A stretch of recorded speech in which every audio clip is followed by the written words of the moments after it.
It is Saturday, August 8th, 2026, and this is The High Road. I'm Jules Sterling, and I'm the one who turns logistical nightmares into manageable spreadsheets. I'm Elena Rossi. This is Buck Reynolds. And I'm Dan Miller. We have a great show for you today. Yesterday, we covered Daimler Truck North America expansion, Mexico's interoceanic corridor, and Uber Freight versus RXO financials. Right! We're tracking everything from Daimler's risky engine play for 2027 to a 100% tariff threat that could upend global sourcing. It's a lot to cover, especially when you factor in the new CargoNet data showing losses more than doubling. And I want to talk about what's happening on the ground with the veterans entering the fleet. That Elite 11 list is out, and it's some good news for a change. So let's talk about Daimler Truck North America. They just came out and confirmed they aren't offering a bridge engine for the 2027 EPA standards. Which is a huge play. Most of the other OEMs are trying to give fleets a choice between the current spec and the 2027 hardware for as long as possible. But DTNA is going all in. They're saying if you want a Detroit engine, it's going to be the Gen 6. Starting with the DD13 and DD15 in January. You see, it's actually a strategic liability reduction. By forcing the transition, they ensure their support network isn't spread thin across multiple emissions architectures. Well, okay, but for my retail clients who operate private fleets, that's a lot of new tech to digest at once, right? That's my thing. I mean, they're putting a pre-SCR system upstream of the primary aftertreatment. They have to hit that 0.035 NOx reduction. Is it going to hurt fuel economy? That's always the big question when these mandates hit. Well, they're claiming the Miller cycle intake timing and a simplified fuel system will actually keep it efficient. But here's the deal. Complexity usually equals downtime. Actually, Daimler's Q2 earnings were strong enough that they can afford to take this lead. They aren't just reacting to mandates anymore. They're trying to build the market around them. Right. And look, while the heavy-duty engines are evolving, the yard trucks are already there.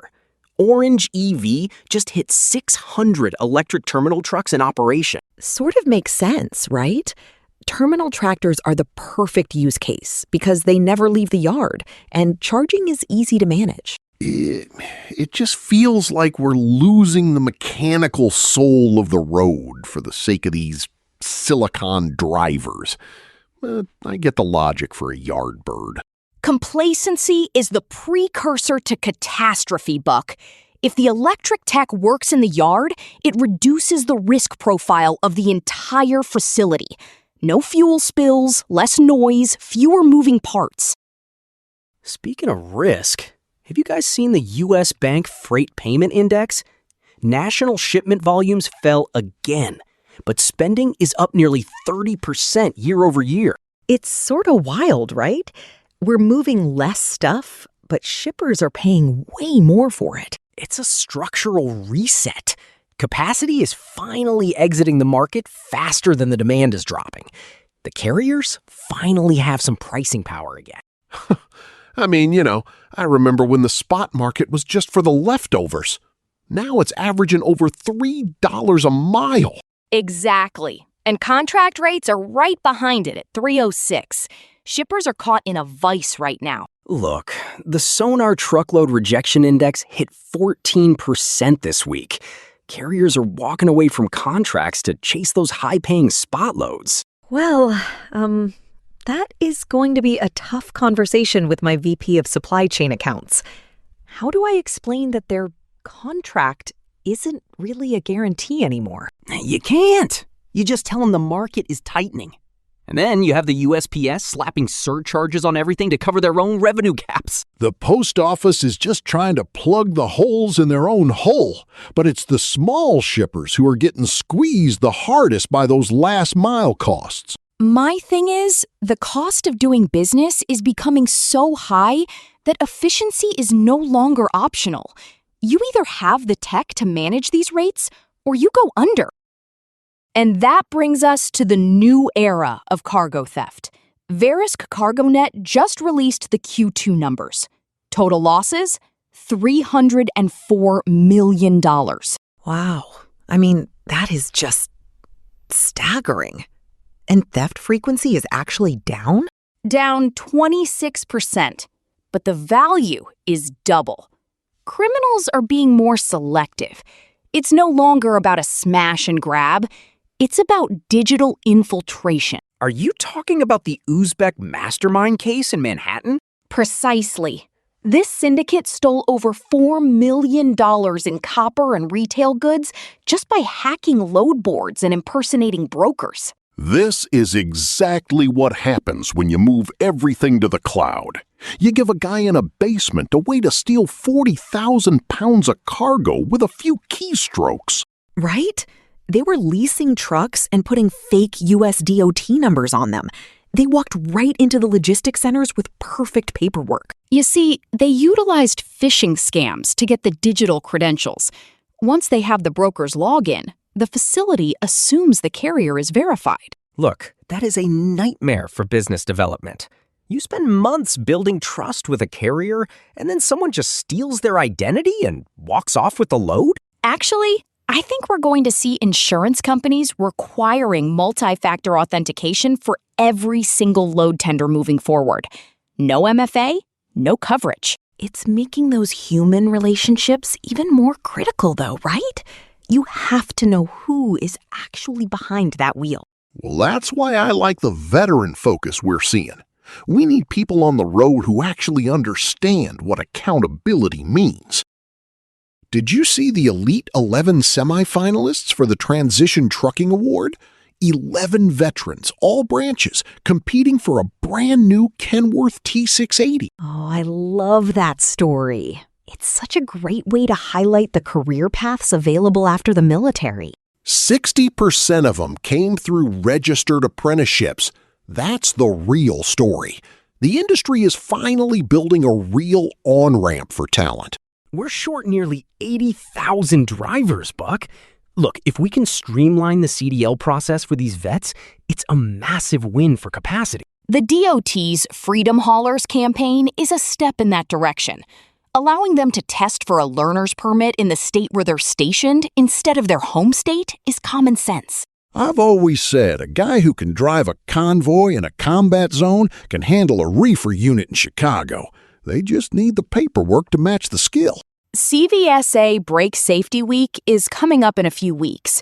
If these new drivers aren't trained on inspection rigor, they're going to get flagged. Well, more inspections. Just what my carriers want to hear. It's better than a brake failure on a 6% grade, Jules.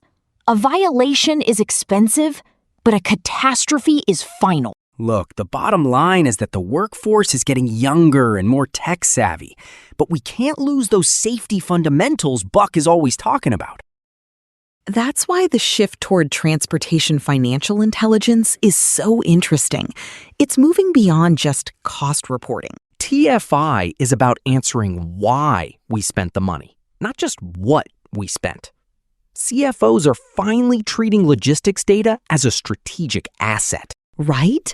Companies like Envision Global and Senvo are using AI to catch errors on 15% of freight invoices before they're paid. Shippers are losing between 3 and 7% of their annual spend just on bad billing. In this tight market, that's the difference between profit and loss. Actually, you're seeing major retail plays here too. Crocs just signed a massive modernization deal with Infosys to overhaul their entire supply chain tech stack. 10 years? By then, the AI will be running the company, and the humans will just be wearing the shoes. Maybe.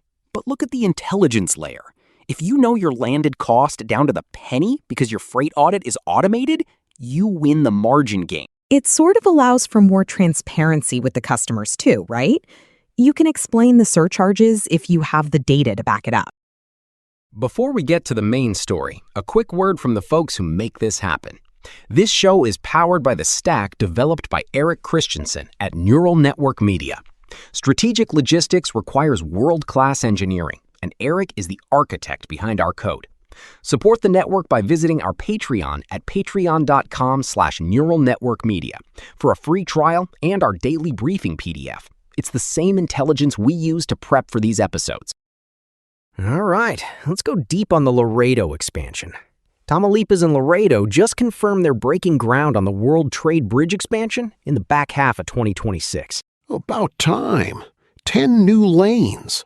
They're basically doubling the capacity of the busiest crossing in the country. And Laredo is already hitting record trade volumes, almost $200 billion in the first 6 months of this year alone. It's the nearshoring effect. Look, if you're moving production to Mexico to avoid China tariffs, you have to have a way to get that freight across the border. The new bridge is one thing, but it's the multi-energy scanning portals that I'm excited about. Trucks can follow a linear path without having to stop and turn for the old sensors. Actually, that gate modernization is costing nearly $15 million on its own. It's about operational excellence, not just more pavement. It's sort of a necessity, right? Especially when you look at the Panama Canal hitting another El Niño wall with draft restrictions. You see, while we're building bridges in Texas, the sea lanes are shrinking. If the canal draft drops, more freight has to move over land. It puts even more pressure on Laredo. It's a resilience tug-of-war. Every time we fix one choke point, the environment or the market creates another one. I've spent way too many hours idling in Laredo heat, let me tell you. If this expansion cuts 2 hours off a crossing, that's 2 hours of HOS a driver can actually get some miles in. It's making Laredo the most important mile of road in the Western Hemisphere right now. And that leads us to our main story, the Lindsey O Act. This is the big one, guys. The Senate just passed a massive sanctions package targeting Russia and Iran. 86-11? That is a huge bipartisan majority. I mean, you don't see that kind of consensus very often anymore. It's named in honor of the late Senator Graham, but the teeth in this bill are terrifying for global trade. Specifically, the energy customer tariff. My thing is, the authorization to impose 100% tariffs on all goods from the top 5 purchasers of Russian energy. 100%? I mean, that includes China, India, and Hungary. That would literally double the cost of everything coming from those countries overnight. Precisely. If you're a shipper who is still sourcing parts from India or China, your entire budget just went up in smoke. And they're going after the shadow fleet, too. Those old tankers bypassing the price caps. If a carrier or insurer is caught helping them, they're cut off from the U.S. financial system. Total exclusion. It's a geoeconomic hammer. If you're a logistics firm and you're found interacting with these vessels, your business is effectively over in the Western world. Look, the administration also issued a proclamation on Chinese polysilicon. We are moving toward a direct confrontation in the trade lanes. Well, it's pushing everyone toward Laredo and that nearshoring we were talking about, right? If China is too risky, Mexico is the only option left. Exactly. But look at the risk of retaliation.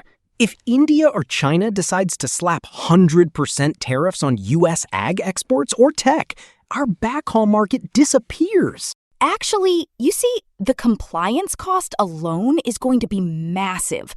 Logistics firms now have to track the ultimate source of every kilowatt of energy used in the production of their goods to ensure they aren't violating these Russian oil sanctions. I mean, how is a guy with 10 trucks supposed to track the energy source of a factory in Mumbai?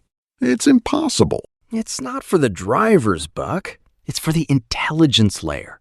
This is why that transportation financial intelligence we discussed is so critical. You need the data to prove you're compliant. It's making the world feel a lot smaller and a lot more dangerous, right? It's not just about moving freight anymore. It's about navigating a geopolitical minefield. Complacency is the precursor to catastrophe. If you aren't monitoring these Senate bills, you're essentially operating with a blindfold on. The bottom line, business as usual is dead. We're in a regime where trade policy is the primary weapon of foreign policy. The thing is, I just want to haul freight from A to B without needing a law degree and a team of data scientists to stay out of jail. Well, that's why we do the show, Buck, to try and make sense of the chaos before it hits your balance sheet. That's all for today's High Road. We've covered the 2027 engine cliff, the spending spike in the freight market, and a sanctions bill that could change everything about where we source our goods. Keep those relationships strong and your data secure. Stay safe out there. Catch you down the road. Peace. Don't let the algorithm